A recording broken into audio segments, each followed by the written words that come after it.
Learn the ways that one man's brain surgery is affecting your life, how your hobbies may sustain your career, and why 40 years of music lessons was just a good start. Welcome to No Bow Tie, where we conquer emptiness and frustration, discover our uniqueness, and live with unrelenting joy. I'm John No Bow Tie Swoboda, author, musician. Today, we're going to continue in a three-part series with the second episode of how to get out of life's ruts. Be sure to subscribe. I will suggest that if you haven't already, to go ahead and preview the first episode, because these will be connected. The first one was about detecting when you're getting in a rut and what to do as you're approaching the stagnation in life. Today, we're going to talk about when the rut comes on strong, when life's demands suddenly have you cornered and you realize that you're not enjoying any of it. When the pressures of life meet at once, and this happens a lot when all of your big goals and your big dreams have deadlines and within the same time, and you also have a family and relationships and things to take care of. It comes on and it like I said, it corners you, and it seems like the adrenaline is going toward just finishing things instead of creating things, which isn't why you started them in the first place. When you started it, there was a certain excitement about the endeavor. Otherwise, you wouldn't have started it. You wouldn't have taken it on if there wasn't something in it for you. And then suddenly you look at it and all you're really concerned about is reaching the goal, not necessarily the content of that goal, not the part of it that you can chew on and savor in life. You just want to reach that deadline, and the accomplishment just sends you to reaching another deadline. It opens up your schedule to set more goals, to reach more deadlines. And if it's in a relationship, it's a sense of obligation that you become centered on. And if it is a new direction in your life, you find that you just don't have the energy to stir things up and start something new. It is a bad place to be. You don't have to be there. I'm going to use myself as an example in my career because I really was living my dream. For 40 years, I taught music, I taught guitar. I wanted nothing more in my life. From an early age, I knew that's what I was going to do with my life. I was going to perform and play guitar. But after 40 years of it, I had given over 100,000 guitar lessons one-on-one with people. And it was losing its sparkle. It was just the same old schedule, the same kind of music, the same technique to offer. And even though I felt like I was helping people, I didn't feel exhilarated about the possibilities of what is next. Does this parallel with the situation that you're in? So I decided to stir it up. I took a look, and you can do this too. I took a look at what is it that I really love about it in the first place. In other words, take a look at your job. Ask yourself, if I wasn't doing this for the money, what is it about it that I love? In other words, why am I doing it? I knew within myself that I loved to help people accomplish things that they didn't think they could accomplish.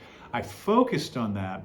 So as I step forward, as I move forward against my own stagnation, I decided to stir it up and pull out of lessons and write a book.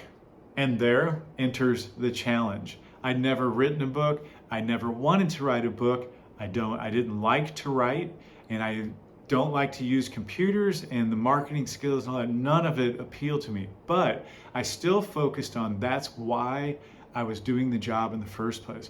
And I figured if I could step out and spend some time with that essence of my core, of my intent, the essence of my intent, if I could use it in a different way, I may renew the spirit that I own that and that I can apply it to anything that I want, including the guitar.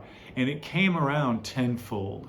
At one point, things got really tough. I didn't have the marketing skills. I had a gentleman was training me to do the marketing skills and actually helped me learn how to edit the book and to reach people who wanted that message. But as the deadline approached, we had a bigger problem. The second part of my business was this man. We developed a very good relationship with work skills and communication. He developed a brain tumor. It was then that I realized I was going to have to learn these skills. I couldn't depend on him. I had to break through. And again, I knew that if I didn't do this, my option was to return to the rut. I wasn't going to do it. I knew that there was something better at hand, and here's how. And I want you to ask yourself this. I looked myself in the mirror and I said, if you got good at this, if this was a skill you could develop, would it be worth it? Now that pushes aside, do I want to do it? And it pushes in the forefront, do I value the skills that I could develop in this? And I said yes. So I stuck with it. Time went by. I have now reached over 2 million people with my message. The book has been circulating. I'm on a second book now. I'm back to teaching the guitar with great joy because now I've renewed what my center is. You can step into your skill sets. You can step into your desires. And just a little at a time, each day, start putting those building blocks in place so that one day you'll simply say that you're glad that you did it and that you took it to a new level. And then now you have options. You won't have one dream to come true, you'll have 2 dreams coming true. As you move forward with digging in to get out of that rut, it's going to take some push.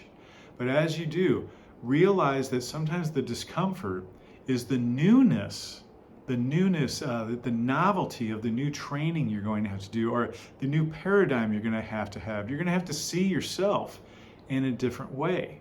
I had to really step out of that, see myself a new way, which you can too. It does not mean that you're going to one day wake up and change careers. Although I've got a story for you in the next episode about an amazing thing that happened with my wife.